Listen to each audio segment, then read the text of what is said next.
बैसाख मास की पौराणिक कथा। एक राजा था। वह बैसाख मास में प्रतिदिन ब्रह्म मुहूर्त में उठकर गंगा जी में स्नान करता था। राजा का आदेश था कि मुझसे पहले गंगा जी में कोई भी स्नान नहीं करेगा।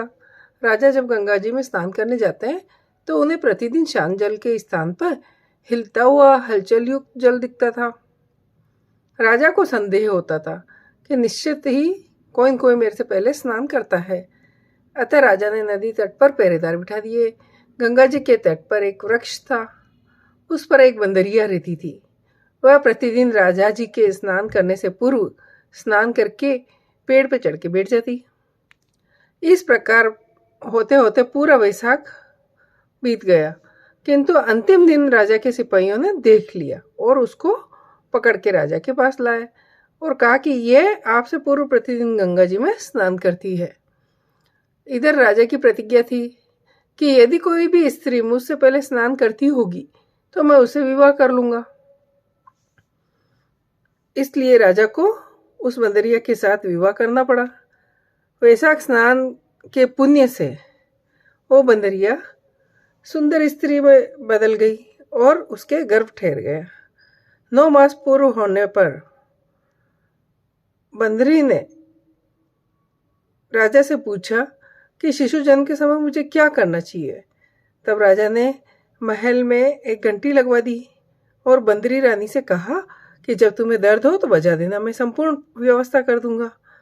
राजा की अन्य रानियां भी थी, उनकी कोई संतान नहीं थी और बंदरी रानी को गर्भ ये समाचार जानकर मन ही मन में उससे ईर्ष्या करने लगती और भावी संतान का नाश करने हेतु विभिन्न योजनाएं बनाने लगी।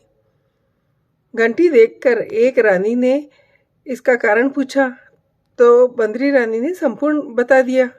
रानी ने बहकाया, एक बार घंटी बजाकर तो देखो राजा आते हैं कि नहीं। बंदरी रानी ने घंटी बजाई तो राजा दौड़े दौड़े महल में आए और घंटी बजाने का कारण पूछा। इस पर उसने कहा कि मैंने तो रानियों के कहने पर घंटी बजाई। तब रानियों ने राजा से कहा कि यह तो न जाने कितनी बार घंटी बजाएगी और इस घंटी को हटवा दो। कुछ दिनों बाद उसके शिशु जन्म का समय आया तो उसने रानियों से पूछा मैं क्या करूं।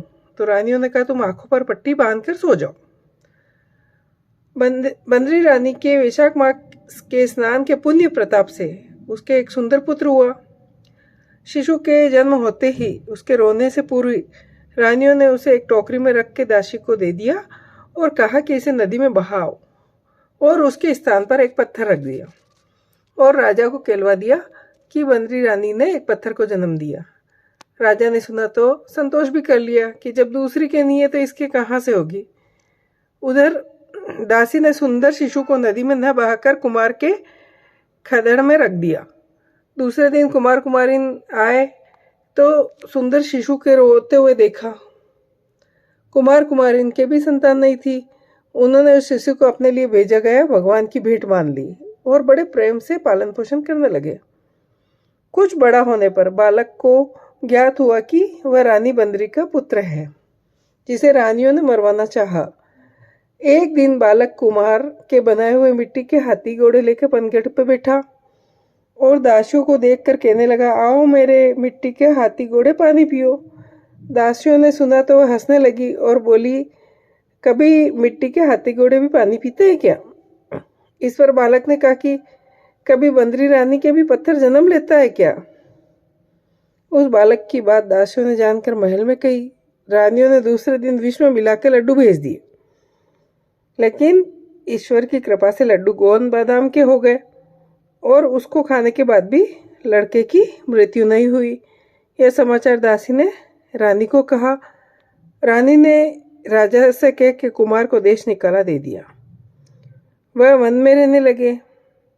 अगले वर्ष चित्र माह में गणगौर के पूजन का दिन आया तो वह बंदरी रानी का पुत्र 108 करवे और 108 गोली लेकर घड़े में पानी भरकर बगीचे के बाहर बैठ गया। उधर राजा की और साहूकार की पुत्रियां गणगौर बनाने के लिए मिट्टी लेने आई, बगीचे में खेलने और झूलने लगी। इस कारण कुछ समय बाद उन्हें प्यास लगी। तब उन्होंने बंदरी रानी के पुत्र से जल पिलाने को कहा। बालक ने उत्तर दिया मेरे पास एक गोली है, उसे खाते जाओ। मेरी चारों ओर फेरे लगाती जाओ, तब मैं तुम्हें जल पिलाऊंगा। इस पर पहले तो कन्याओं ने मना किया, किंतु बहुत प्यास लगने के कारण मान गई। इस प्रकार गोली खाने और फेरे लेने से वह गर्भवती हो गई। बाद में जब उनके माता पिता को ज्ञात हुआ तो वह सभी कुमार के पास गए और सारी बात बताई। तब कहा कि तेरे पुत्र ने हमारी कन्याओं से विवाह किया है, अब तुम्हें इनके पास रखना होगा। कुमार ने निर्धन होने के कारण असमर्थता व्यक्त की। दो कन्याओं के माता पिता ने बहुत सारा धन देकर अपनी कन्याओं को कुमार के घर विदा किया और कुमार के घर 108 बहुएं आ गई। कालांतर में उसमें से 108 पोते हुए। कुमार ने समस्त नगरी को भोजन हेतु निमंत्रण दिया, राजा को भी बुलाया। राजा के यहाँ से राजा, रानी, बंदरी रानी के अतिरिक्त सब आए भोजन में। तब राजकुमार की आज्ञा लेकर बंदरी रानी को लेने रथ पालकी लेकर गए, लाकर सभा में सबसे ऊंचे आसन पर बिठाया। राजकुमार ने अपनी पत्नियों को समझा दिया कि ये मेरी माँ है। एक एक बहू अपनी माँ के चरण स्पर्श करती गई और एक एक सोने का सिक्का देती। जब राजा और रानियों ने यह सब देखा तो कुमार के पुत्र से इसका कारण पूछा। रानियों को संदेह होने लगा कि अवश्य ये ही बंदरी रानी का पुत्र है। इसलिए रानियां और रूठ कर राजा को कहने लगी कि कुमार के पुत्र ने हमारा अपमान किया है और बंदरी रानी का सम्मान किया है, हम लौटकर जा रही हैं। ईश्वर राजा को सारे जन्म पुत्र के जन्म का रहस्य ज्ञात हो गया, इसलिए उन्होंने रानियों को देश निकाला दे दिया और अपनी सभी पुत्र वधू पौत्रों को लेकर महल में आया और राजकुमार का राजतिलक हुआ। कुमार कुमारीन को राजकुमार में महल में रहने के लिए कहा, किंतु वह नहीं माने। राजा ने उन्हें ढेर सारा धन दिया। वैशाख स्नान का बहुत महत्व है। बंदरी ने वैशाख स्नान किया तो उसे राजा का राज्य, पुत्र, बहुएं आदि सब प्राप्त हुए। जय हो।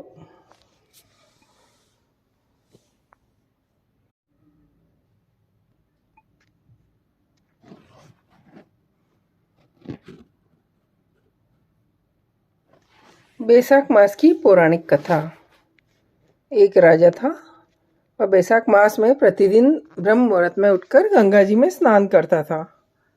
राजा का आदेश था कि मुझसे पहले गंगा जी में कोई भी स्नान नहीं करेगा। राजा जब गंगा जी में स्नान करने जाते हैं तो उन्हें प्रतिदिन शांत जल के स्थान पर हिलता हुआ हलचल युक्त जल दिखता था। राजा को संदेह होता था कि निश्चित ही कोई न कोई मेरे से पहले स्नान करता है। अतः राजा ने नदी तट पर पहरेदार बिठा दिए। गंगा जी के तट पर एक वृक्ष था, उस पर एक बंदरिया रहती थी। वह प्रतिदिन राजा जी के स्नान करने से पूर्व स्नान करके पेड़ पर चढ़ के बैठ जाती। इस प्रकार होते होते पूरा वैशाख बीत गया।